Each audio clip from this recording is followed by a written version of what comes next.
A paz do Senhor, meus amigos, me chamo Herbert, sou da Assembleia de Deus, Ministério de Madureira, em Araruama. Estou trazendo para vocês a primeira revista de 2024, olha ela aí.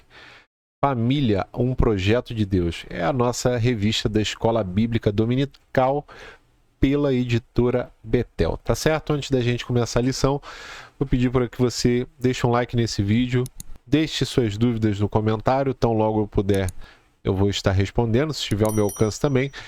Compartilhe essa aula com quem você acha que pode ser interessante e, se ainda não está inscrito no canal, considere se inscrever, tá bom?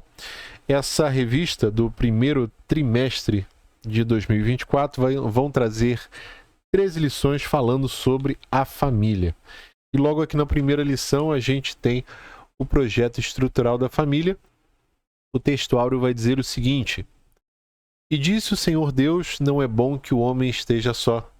Far-lhe-ei uma adjuntora que esteja como diante dele. Gênesis 2:18. Aqui ele usa esse termo adjuntora, mas existem algumas traduções onde a palavra vai ser auxiliadora.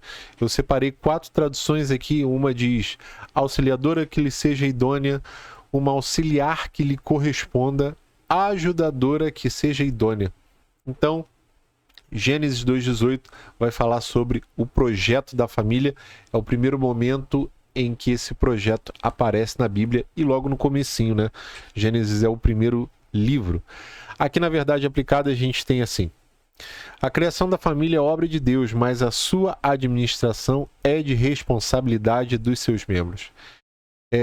Deus então planeja, arquiteta, desenha, rascunha e então entrega a família pronta, mas o fato de prosperar uma família boa, ela vai depender dos seus membros, tá? Principalmente de homem e de mulher. A gente vai falar dos filhos mais à frente, mas a responsabilidade para que essa família dê certo é do homem e da mulher, caracterizando assim os seus membros. A gente vai ver que toda família dá problema. A primeira família que o próprio Deus instituiu teve grandes problemas, eles foram expulsos do Éden, um irmão matou o outro. Talvez problemas não tão grandes quanto a minha e a sua família tenha, mas a gente vai ver que dá problema e que tem como consertar, tem como reparar. Lógico, se a gente tiver comunhão com Deus, tá? Aqui nos objetivos da lição, deixa eu ver, a gente tem aqui o seguinte: refletir sobre o projeto divino chamado família, mostrar que a família precisa estar firmada em Deus e ressaltar as promessas que Deus tem para a família, tá? Desde referência Gênesis, versículo 18, e depois do 21 ao 24 nós vamos ler rapidamente. Diz assim: E disse o Senhor Deus, não é bom que o homem esteja só. Far-lhe-ei uma adjuntora que esteja como diante dele. Então o Senhor Deus fez cair um sono pesado sobre Adão, e este adormeceu, e tomou uma das suas costelas, e cerrou a carne em seu lugar. E da costela que o Senhor Deus tomou o homem, formou uma mulher, e trouxe a Adão. E disse a Adão: Esta agora, osso dos meus ossos, e carne da minha carne. Esta será chamada varoa, porquanto do varão foi tomada. Portanto, deixará o varão o seu pai e a sua mãe, e apegar-se-á à sua mulher, e serão ambos uma carne. Gênesis 2:24 já dá instrução sobre o matrimônio. Muito embora o primeiro casal não tivesse pai nem mãe terreno, carnal, aqui ele já dá a dica, né? Olha, deixará o homem, a sua mãe e o seu pai, e apegar-se à mulher. Então, a família, ela começa quando aquele homem sai do seio da família, a mulher também, e ele vai unir-se ao seu cônjuge, tá certo? Aqui na introdução, a gente tem o seguinte texto. Diz assim: Iniciamos esse trimestre enfatizando que o casamento faz parte da formação da família, como revelado no glorioso projeto de Deus após a criação do ser humano. veremos que além de criar, abençoar e capacitar, o Criador deu instruções e estabeleceu princípios que devem nortear ainda hoje a formação familiar. O homem, ele é a coroa da criação de Deus. Então, para que serve uma coroa? Para honrar e glorificar o rei em vida, né? Nós precisamos honrar e glorificar a Deus com a nossa existência, e a revista vai falar que nós honramos a Deus também com o nosso casamento, com o nosso matrimônio. Aqui no primeiro ponto tem o título O Projeto Família, e diz assim o texto: definição do projeto, descrição escrita e detalhada de um empreendimento a ser realizado. Plano, planejamento, intenção de fazer ou realizar algo. Todo projeto tem um arquiteto. Deus foi o engenheiro e desenhista, o mentor, o criador, o idealizador, o pai da concepção. Todo projeto tem um início, e este projeto foi concebido ainda no Jardim do Éden. Você que leu Gênesis vai reparar que Deus fez tudo primeiro. Ele coloca ali as montanhas, o mar, os rios e tal. Aí depois coloca os bichos, as aves, enfim. Depois ele vem com o homem e fala: ó, agora você vai dominar sobre tudo isso aí, tá? Ele preparou todo esse cenário para que antes a família, que vai vir depois, mas que o homem pudesse subsistir. E algum tempo depois a mulher vem, ambos no sexto dia, tá? Aqui no 1.1 a gente tem a finalidade do projeto. Então diz assim: A. Não deixar o homem só, companheirismo. B. Não deixá-lo sem adjuntora, auxiliadora. C. Ter alguém que estivesse no mesmo nível, correspondente, pois para o homem não havia. D. Socializar o homem por meio de uma família, pois vivia no meio de animais. E. Frutificar, multiplicar e povoar a terra, procriação e perpetuação da raça humana. Prazo do projeto, indeterminado, sem prazo de validade, até que a morte os separe. Manual de instrução técnica para o projeto, a Bíblia. Se alguém não segue as especificações, o arquiteto não tem culpa.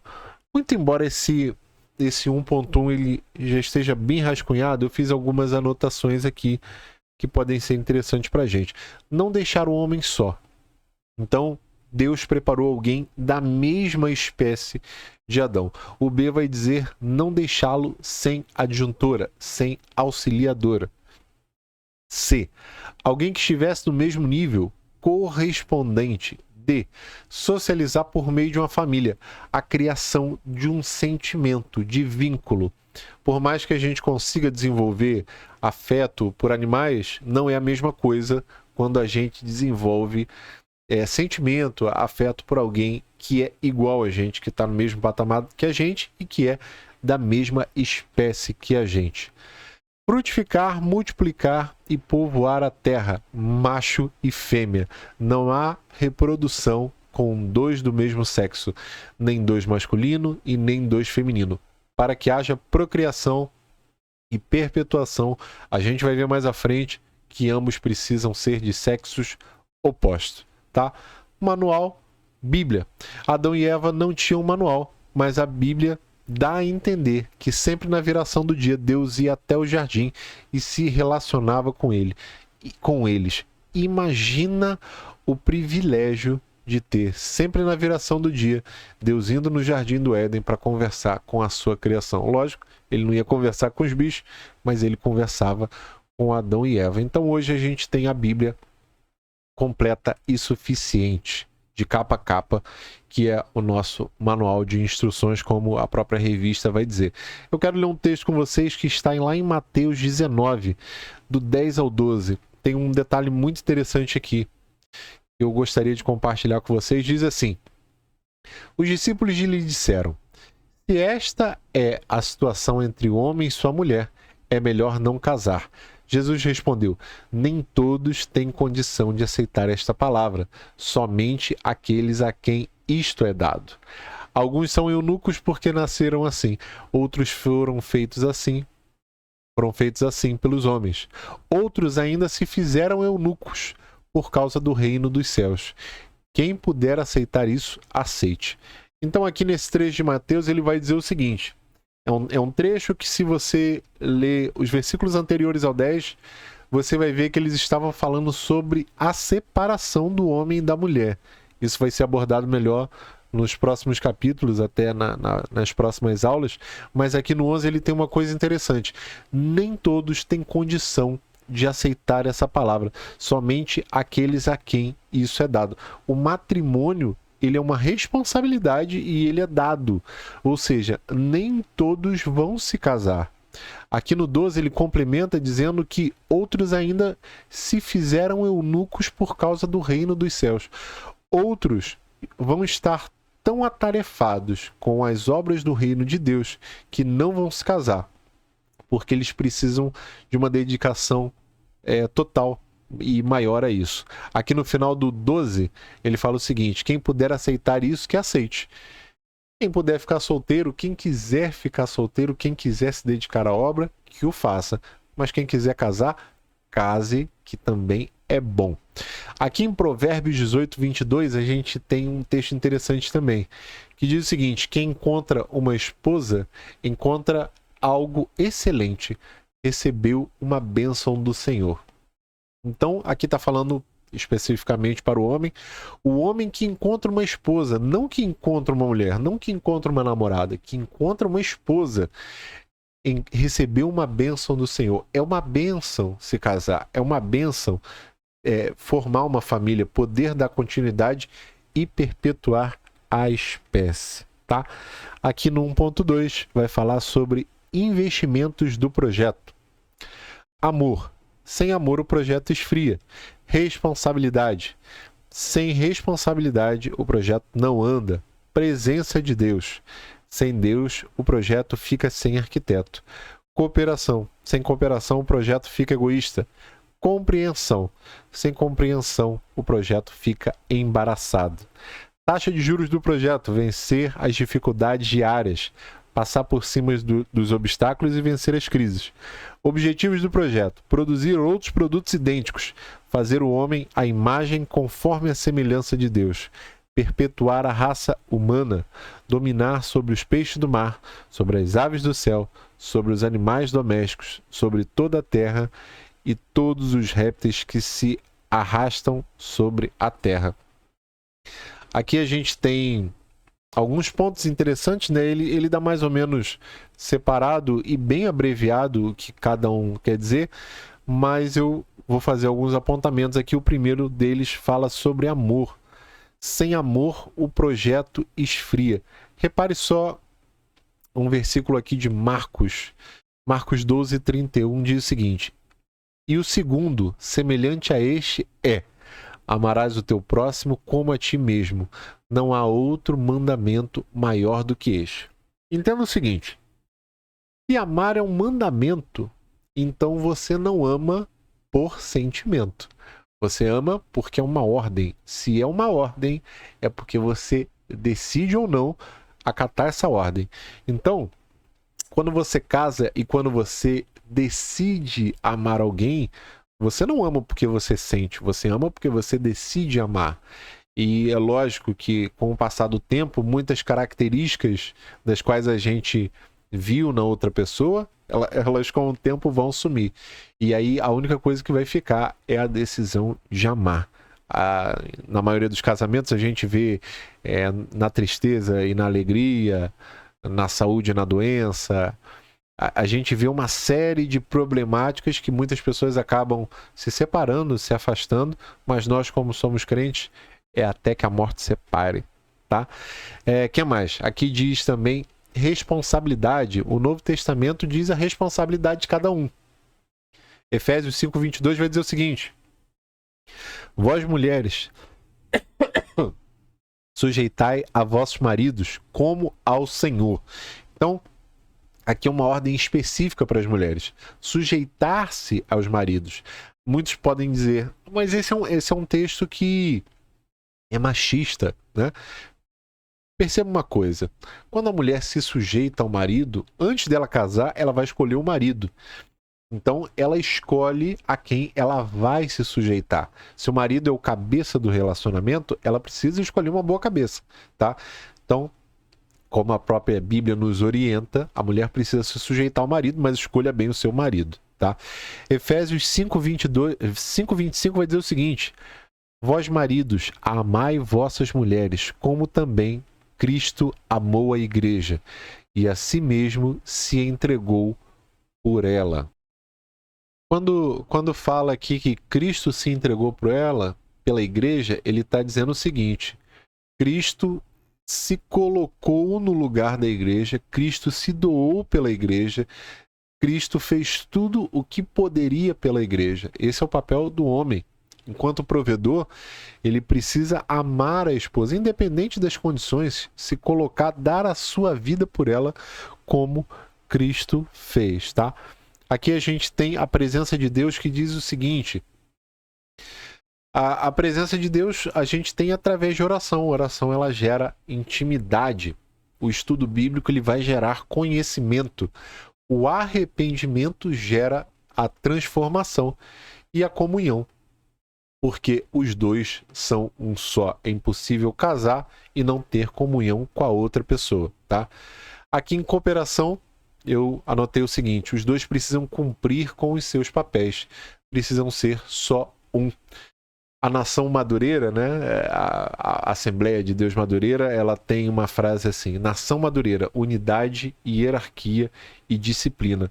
Se a gente não for unidade, vai cada um para um lado. Compreensão é entender o outro, se colocar no lugar do outro. Aqui, quando ele fala taxa de juros, é vencer as dificuldades, passar por cima de obstáculos e vencer crises. Porque por mais que você se case e ache que agora tudo será um mar de rosas, na verdade não é. Vão ter problemas, vão haver discordâncias, vão haver alguns dias que o atrito vai acontecer, mas é importante que isso seja vencido. Cada um fazendo a sua parte, tá? Objetivos do projeto: fazer o homem à imagem de Deus, conforme sua semelhança. Perpetuar a raça humana. Reproduzir. Você perpetua quando você começa a ter os seus filhos, os netos e por aí vai indo. Dominar sobre aves, animais domésticos, terra e répteis. Fala sobre governo. O homem pode não ter um papel político, lógico, dentro da sociedade ele tem o seu papel político, mas dentro da casa ele precisa governar. Governar sobre a mulher, governar sobre a casa, e ele precisa direcionar, tá certo? Aqui no 1.3 diz o seguinte: especificações do projeto. A fórmula e a receita foram dadas. Macho e fêmea os criou. Deixará o homem pai e mãe e unir-se-á à sua mulher, algo único e monogâmico. Cada casamento constitui uma nova família. A união se dá a partir da junção em uma só carne. A forma foi dada e não tem como substituí-la. A fábrica precisa das especificações. Sem a forma, não há fabricação de novos produtos. O casamento é a união de dois sexos opostos. Deus detalhou e deixou bem conhecidas as regras. Tudo foi pensado por Ele. Ele nos deu a responsabilidade de cumpri-las. O dono do projeto é Deus, mas a administração do projeto é nossa. Olha que interessante. Deixarão sua família, é o primeiro ponto. Homem une-se à mulher, é o segundo ponto. Terceiro ponto: serão dois, uma carne e um espírito. Unidade. E vão perpetuar. Terão filhos. Então aqui a gente tem praticamente 4 passos de que toda família deve seguir ou caminhar nessa direção. O conceito mais primitivo de família no Novo Testamento é esse, tá? A gente vai ver outras nuances mais para frente, no decorrer da Bíblia, mais detalhes, porém esse aí é o basicão: é sair da casa dos pais, é se juntar com a sua mulher, é os dois serem um e perpetuar, ter filhos, tá? Aqui eu anotei a questão da criação. Por quê? Porque Deus criou a família. Deus tirou do zero. A partir do zero ele fez a família 1. Mas a procriação, a questão de gerar novos indivíduos a partir de uma família já criada, aí sim é algo que depende da família. E perpetuar. A palavra perpetuar no dicionário é ter sucessão por muito tempo. Por que não eternamente, né? Por que o casamento é até que a morte os separe? Porque a morte é o fim. Depois do fim vem sim a eternidade, algo que a gente ainda não tem conhecimento, a gente só ouve falar, tá? Aqui na minha revista, antes da gente ir para o ponto 2, aqui no comentário fala o seguinte: o primeiro casal Deus se encarregou de criar. Então, a procriação e a perpetuação da espécie humana ficaram a cargo do homem e da mulher. Então, é como se Deus entregasse tudo pronto. Olha, o molde é esse. Daqui para frente é com vocês, tá? O segundo ponto vai dizer o seguinte: a família precisa estar firmada em Deus. E diz assim o ponto 2: porque quem criou sabe preservar. Porque quem criou sabe consertar. Porque o cordão de 3 dobras não se rompe facilmente. O que diferencia o casamento do ímpio e do cristão é a presença de Deus. Ele é o grande reparador dos casamentos e das famílias em crise. Pela nossa legislação, você pode casar quantas vezes você quiser, casa, separa, enfim. Isso acontece por causa de problemas. Muitas pessoas separam não por, como eu posso dizer, não por problemas de violência ou problemas de infidelidade, que existe até uma brecha para que haja separação por conta disso. Jesus vai dizer que pela dureza do coração dos homens, Moisés permitiu que eles se separassem. Mas a gente, como cristão, tenta lutar até as últimas instâncias para manter o casamento. Só que a nossa legislação diz o seguinte: você casou hoje, amanhã, se você quiser separar, tá tudo certo. A lei permite casar e descasar quantas vezes você quiser. Mas para o crente, não. O crente casou, tá ali até que a morte separe. Tem problema como o ímpio, mas ele entende que Deus é capaz de restaurar um casamento. Então, com mais afinco, o crente ele tenta resolver. Tá? 2.1. O casamento é a base sólida e oficial para a implantação da família. Diz assim: como encontrado no manual bíblico, o estabelecido no princípio é a formação de uma nova família a partir de um casamento. Para manter uma grande árvore genealógica, ligação e origem familiar, para que cada ser humano cresça e se desenvolva em uma estrutura adequada para atender os vários aspectos envolvidos em sua história de vida, para que tenha laços e lastro, para que seja uma coisa digna e estruturada, para não viver em prostituição. As mais novas se casem, tenham filhos e sejam boas donas de casa. Casamento é um pacto, uma aliança permanente e não experimental. Ninguém pode casar-se para ver se vai dar certo. Se não der, separa. Mas o casamento é até que a morte os separe. A gente falou anteriormente no ponto 2 a diferença entre o casamento do ímpio para o casamento do cristão. E o que me chama a atenção aqui é que ele fala aqui que em 1 Coríntios 7:2 fala que o casamento também é para que não viva em fornicação. Você já deve ter ouvido fornicação. A fornicação é o termo que traduz a palavra porneia, tá? É um termo técnico que designa matrimônio inválido e que também é a palavra onde se origina a palavra pornografia. Pornô de prostituição, grafia de grafar, de escrever, de gravar. Então, a gente tem a pornografia em meios audiovisuais, em vídeo, em revistas, enfim. A pornografia, ela também acontece quando você está vendo, não numa única relação que advenha de um matrimônio inválido, como aqui diz a revista, tá? E a mulher disse: multiplicarei grandemente a tua dor e a tua concepção. Com dor darás à luz a filhos, e o teu desejo será para o teu marido, e ele te dominará. Esse texto está lá em Gênesis 3,16. Repara o finalzinho, diz o seguinte: o teu desejo será para o teu marido.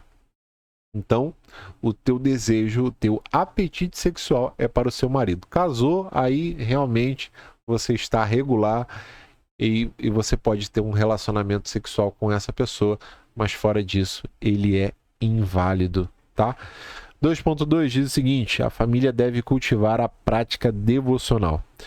Os hábitos de leitura regular, a oração coletiva e individual e o de ouvir e cantar louvores no ambiente familiar muito contribuem na construção e manutenção de um ambiente harmonioso, saudável e edificante. Tais hábitos, além dos benefícios dentro de casa, também irão refletir na vida de seus membros, quando em outros ambientes como profissional, educacional e inclusive eclesiástico. A prática devocional é fundamental também para transmitir, solidificar e promover os valores cristãos, principalmente quando há crianças e adolescentes no seio da família. Diversos são os desafios que ameaçam a estabilidade e integridade das famílias, a começar dentro de casa, requerendo assim muita atenção por parte de todos os membros da família para estarem priorizando na rotina diária e prática devocional. A oração, ela tem que ser a primeira e a última coisa do seu dia. A prática devocional é o café da manhã com Deus, com leitura bíblica, com reflexão da palavra e louvor. Tem alguns aplicativos, inclusive eu uso o Glorify, que ele já vai dar uma meditação ali. A gente lê um trecho da Bíblia, tem um louvor, tem uma explicação, e aquilo ali é suficiente, necessário para você começar o seu dia, para não ir para o trabalho puro, tá?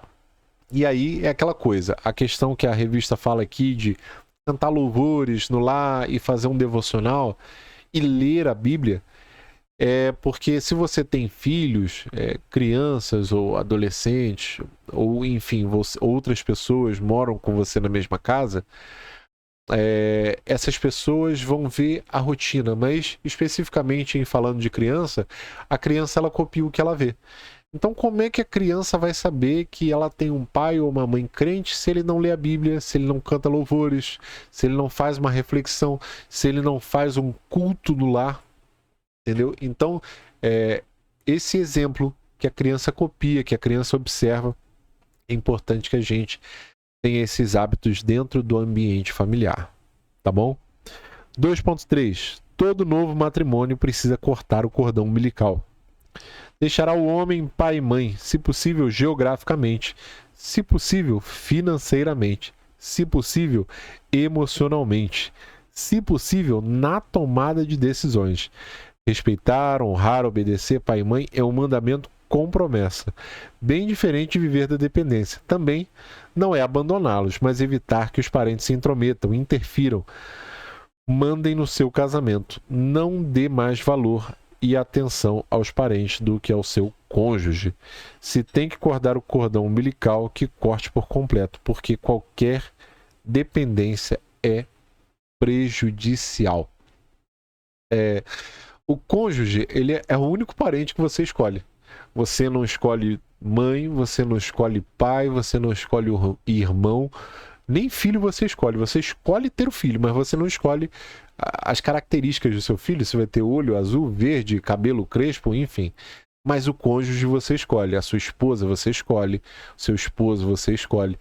Depois que você se casa e passam a ser um, todo o restante ele deixa de ser família e ele passa a ser parentela. A partir daí, todas as decisões cabem à família, ao cônjuge, né? E aí você precisa cortar esse relacionamento. Se possível, morar longe dos pais, se possível, ser independente financeiramente deles, até para que haja uma característica dentro desse seio familiar, de que ali quem manda é vocês, tá? Lógico, o fato de se casar, ele não significa desonrar, desobedecer pai e mãe, bater o pé e falar, olha, agora eu casei, não quero saber mais de vocês. Não, muito pelo contrário. Você precisa continuar honrando seu pai e sua mãe. mas a família, a administração da família, cabe ao homem e à mulher, tá? Terceiro ponto vai dizer o seguinte: as promessas de Deus para a família. Deus tem bênçãos para todas as famílias, mas as promessas se tornam condicionais, e o Salmo 128 é um reflexo disso. Para a felicidade no lar existem pré-requisitos: temer a Deus e andar nos seus caminhos. As promessas só virão quando as regras forem cumpridas, há leis que regem o lar, todas elas dentro do manual, a Bíblia Sagrada. Se elas forem desrespeitadas, trarão consequências graves para a família. Por isso, o casal deve viver as ordenanças divinas para que a família goze de bênçãos prometidas. Aqui o Salmo 128, como foi dito pela revista, ele vai trazer algumas promessas à família que teme ao Senhor e anda nos seus caminhos, sendo algum deles comer do trabalho de suas mãos, ser feliz, a mulher vai ser como videira frutífera, os filhos como rebento de oliveira, e você vai poder ver os filhos dos seus filhos, que é os seus netos, tá?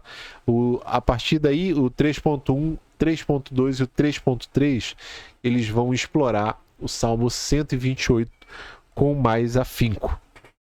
Aqui no 3.1 diz o seguinte: a tua mulher será como videira frutífera aos lados da tua casa. O salmista no Salmo 128, versículo 3, parte A, compara a mulher de um homem temente a Deus a uma videira, que é admirável na sua frutificação, que representa a esposa como sendo fonte de alegria. Ele vislumbra como essa árvore é importante na produção de uvas, na fabricação de vinho, que é fonte de alimento, nutrientes, renda e remédio, e de liberdade, dando alegria aos pobres que colhiam os respingos para o seu sustento. Ela simbolizava prosperidade, abundância, fecundidade e a beleza de um lar aconchegante e feliz.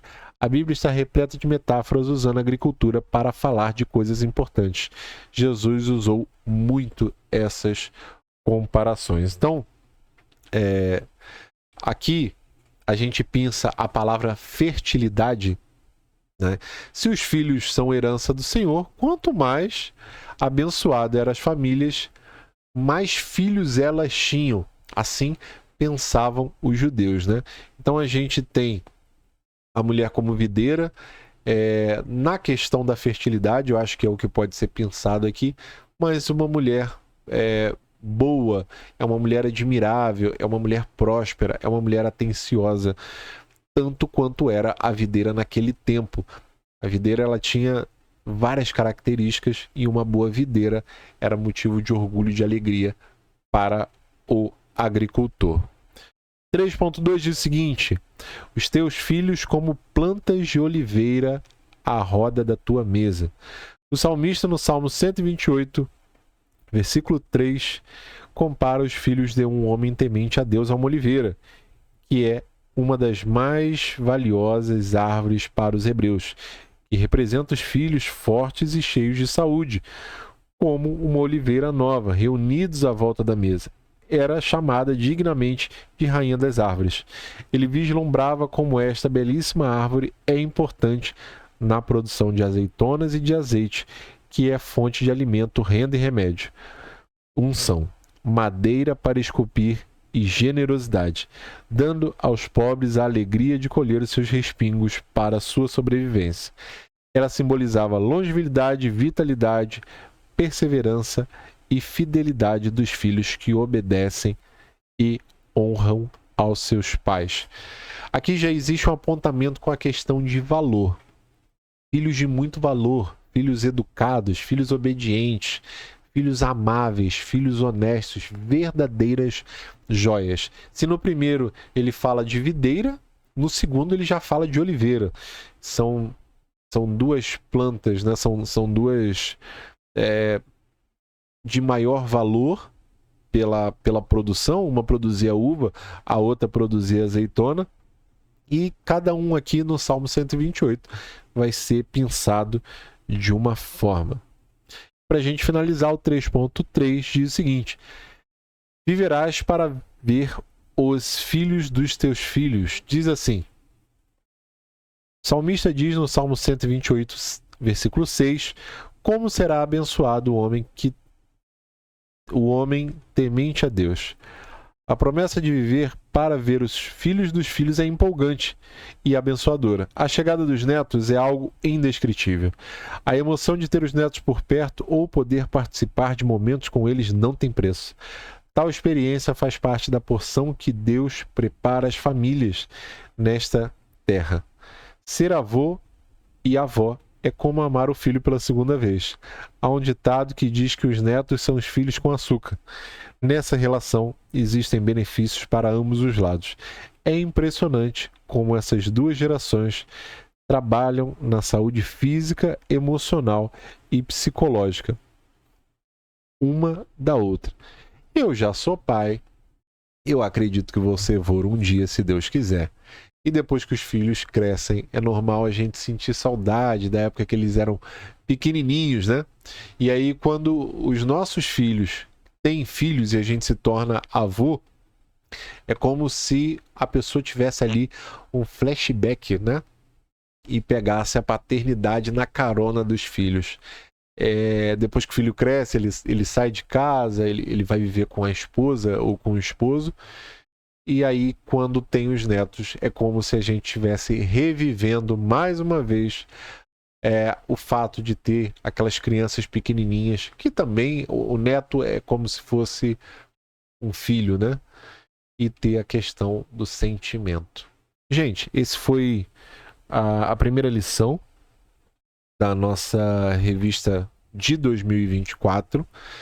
O tema muito bom. Tem outras coisas aqui. Na semana que vem vai falar sobre namoro, noivado e casamento. Tá com temas muito interessantes. Eu espero que você acompanhe conosco. E é isso. Se você gostou, deixe seu like, compartilhe esse vídeo, deixe aí alguma coisa nos comentários, uma dúvida ou um salve. Eu vou gostar de lê-lo.